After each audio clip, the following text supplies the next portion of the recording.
오늘 아침을 여는 말씀은 시편 22편 1절에서 2절입니다.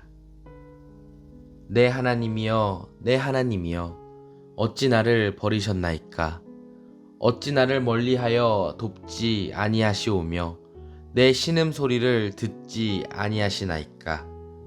내 하나님이여, 내가 낮에도 부르짖고 밤에도 잠잠하지 아니하오나 응답하지 아니하시나이다.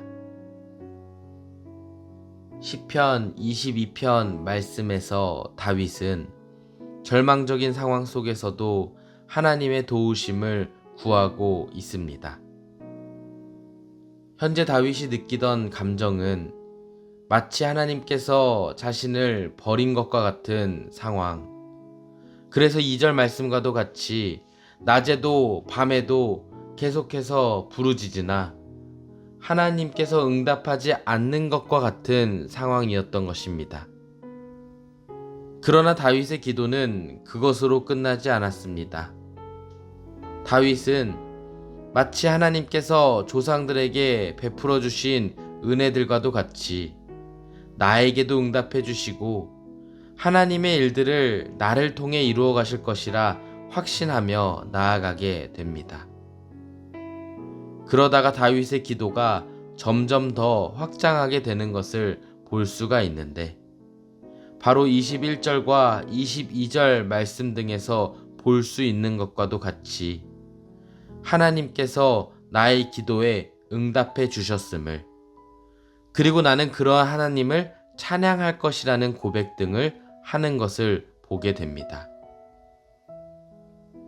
사랑하는 성도 여러분, 이것이 바로 기도의 신비요, 기도의 비밀인 줄로 믿습니다. 오늘 본문에서 다윗의 기도의 서두에는 근심과 답답함으로 가득했습니다. 하나님께서 자신을 버리신 것만 같고 밤새 기도하여도 응답하지 않는 것과 같다는 고백이었습니다. 하지만 기도가 계속될수록 다윗의 고백은 변화되었습니다.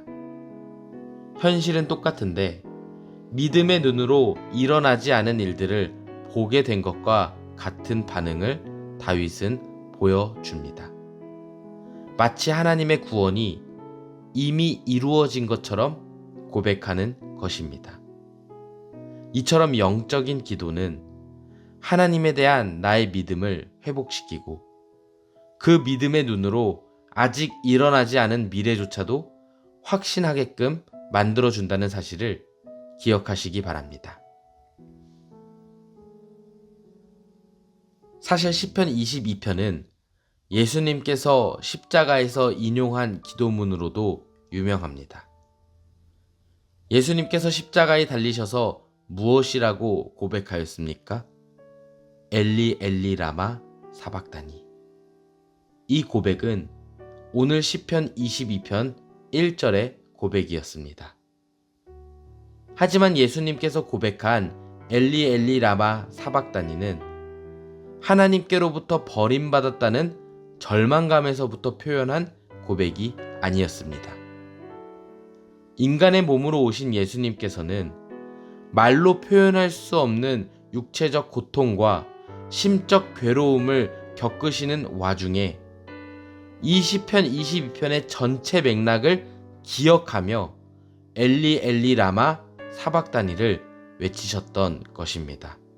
다시 말해서 예수님은 십자가 위에서 시편 22편 1절을 고백하는 가운데 사실은 시편 22편의 전체 메시지를 기억하며 마치 다윗의 기도가 시작은 괴로웠으나 그 끝에는 하나님의 구원이 이루어졌음을 고백했던 것처럼 예수님 자신의 희생을 통해 하나님의 거대한 계획인 사랑과 공의가 이 땅 가운데 이루어져 가고 있음을 믿음의 눈으로 확신하며 보고 계셨던 것입니다. 성도 여러분, 이처럼 믿음의 눈으로 하나님의 일하심을 발견하는 것은 참으로 복된 일입니다.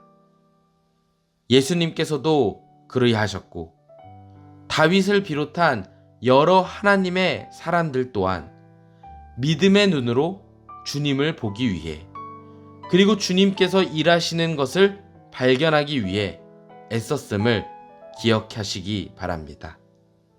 그리고 이러한 믿음의 눈을 여는 것은 다름 아닌 기도함으로써 얻게 되는 줄 믿으시기 바랍니다. 그러므로 바라기는 오늘 하루를 살아가는 가운데 기도를 통해 믿음의 눈을 열어 주님과 함께 동행하며 살아가는 저와 성도님 모두가 되시기를 주님의 이름으로 축원합니다.